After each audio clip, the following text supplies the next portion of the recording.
Stay tuned for the latest message excerpt from Impact Church. Then they came in and says, so God didn't know. Listen, God didn't. Authentic Christianity is about union and communion with God. Knowledge of God and evil was prohibited. The knowledge of good and evil was prohibited. They didn't have it. They didn't need it. And then they were corrupted by it. They didn't have it. Things were going good. They didn't need it. And then they were corrupted by it. And it did result in darkness descending upon the minds of mankind and a corruption that made them incapable of manifesting the life of God. And there was a death in their spirit, and a spiritual death that took place.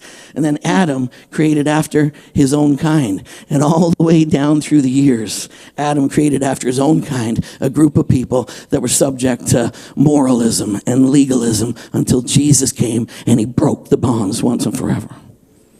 Sad thing is Jesus came, set us free, but there's all kinds of people saying, yes, Jesus set us free, but join the moralism club. And we'll tell you if you're doing good or not. Come and we'll judge you. And we'll tell you whether you line up or you're good enough to be in our club. Oh. And yet a lot of church, they teach week after week from the knowledge of the tree of good and evil. How are you today? You're okay? All right. So I got to find out where I am. So man changed. God didn't change. God did not change a bit. Not a bit. God didn't change in any way. Because they ate of that tree, God didn't change. He didn't say, oh, that's it. You screwed up. No, look what you made me do.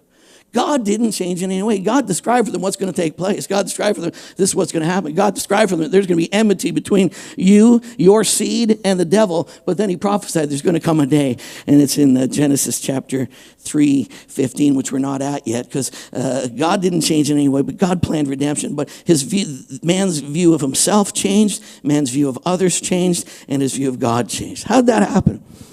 It happened because when it happened, suddenly God's coming in the garden again. Hey guys, how's it going? And they're running. So what's their view of God? We don't want to hang with him right now. It's not going to be pretty to be in his presence right now. Their view of God, their whole understanding of who he was changed. And there's all kinds of people who still think that they're in a relationship of trying to please and appease an angry God. That God really is pretty much a ticked off dude up there that's always got a checklist. Did I do good or did I do bad? And mankind's whole view of God changed. Everywhere in religion, other religious institutions and structures, it's all about man trying to perform to appease these angry gods. And it's amazing how much Christianity, sometimes the way it's taught, looks almost occultic.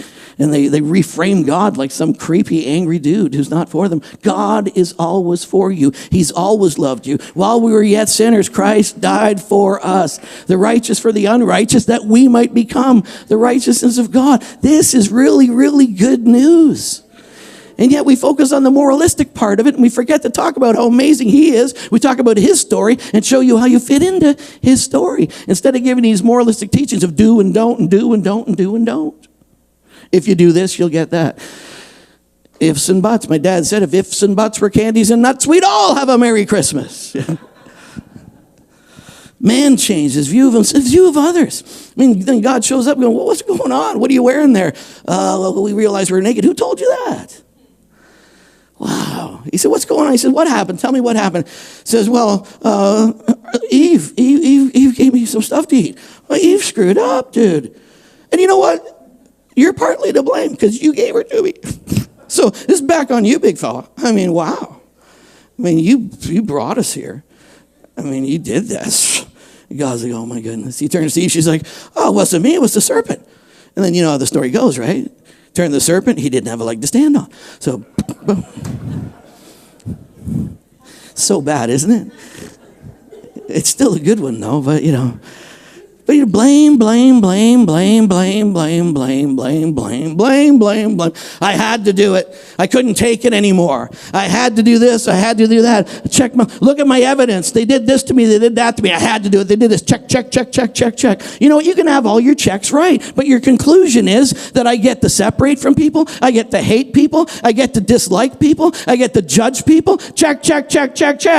Look at my evidence. I don't care if you got tons of evidence. Your responsibility is still to selflessly love them and give them worth. The greatest thing, the longer I preach, the more and more I'm going, God, this is really all about love, isn't it? It really is, Karl. He said, really, the acid test of all of this is loving others, putting others, esteeming others better than yourself. It's laying your life down. It's being like me. What do you do for people? What do? You lay your life down for people. And yet there's so much in our culture. There's so much in North America. There's so much in our political systems where we're all standing up saying, I'm right over here. I'm right. You're wrong. There's so much of the tree of the knowledge of good and evil. And sadly, believers are chewing on some of it. It's love. What would happen if a real, genuine, loving community that was free of unforgiveness and bitterness and strife, what would happen if there's a real community that really selflessly served each other and others without shame, without cost, without fear, embraced the ugly things in the world and brought them in and said, I love you? What would happen in the world if there really was a group of people who lived only out of their union and their communion and their fellowship with God, instead of making more of the rules than the relationship? How are you? This is what we read about this week. This was this tree. That's what it was all about. Because God said they ate of the tree of knowledge of good and evil. And you see, if it was good, he wouldn't have needed to intervene. And he did intervene. He said, what happened is introduced damaging, miserable, dark, personal into the whole affair of mankind. I ran out of adjectives.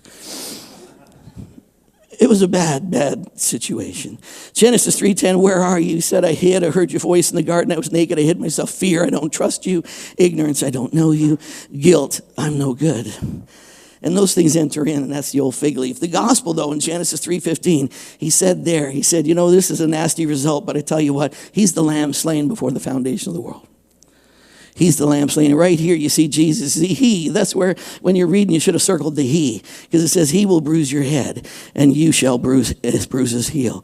And he's talking about the serpent. But Jesus is the he. Jesus is the seed. Jesus is the good news. Jesus is that even in the midst of all this, I've always intended to redeem a group of people, to bring a group of people to myself, that I will cover both sides of the do's and the don'ts. I will cover both sides of the good and the evil. I'll cover both sides of all the moralism and all the legalism and all the bondage. I'll take care of it all. I'll cover both sides of the covenant myself, and you can have a relationship with me that is absolutely, totally free. You just have to believe.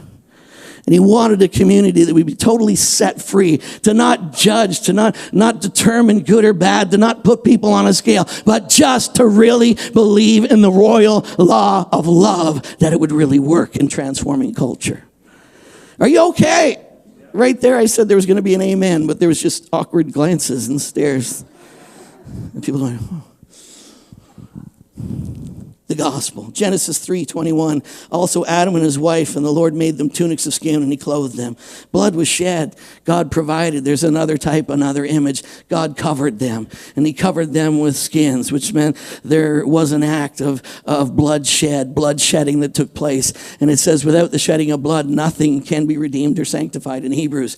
And there's a type and a picture again that I'm telling you right now that I will remedy this. I am going to restore you to myself, and you can live in my presence and in my purpose. The choice remains right now for every person. Who do I trust? Who's in control? God doesn't want to control you, but he wants union and communion with you. He wants to be your absolute source. Look at this verse, 1 Corinthians 6:17. But he who was joined to the Lord, with him is one body. He who was joined to the Lord is one mind. Well, listen to what it says. He who was joined to the Lord is one spirit. When you're joined to the Lord, you're one spirit with God. See, I literally, the same union, the same quality of relationship that the Godhead experiences, I have been brought into. And I have the same quality of relationship with the Father as the Son does. I have the same quality of relationship with the Spirit as the Father does. I've been brought into that community, and they've esteemed me, and they've brought me into, and they've elevated me into the most wonderful community that ever existed. God brought me into the community, and the fullness of the Godhead bodily dwells in me. Wow! That's what you're to live out of. That's what you're to see when you read the Bible. You're to see what God did to bring you into that beautiful relationship. And then you live out of that relationship. You don't approach the Bible as a rule book to be obeyed, to have some type of quality of life. You have quality life. Now release it.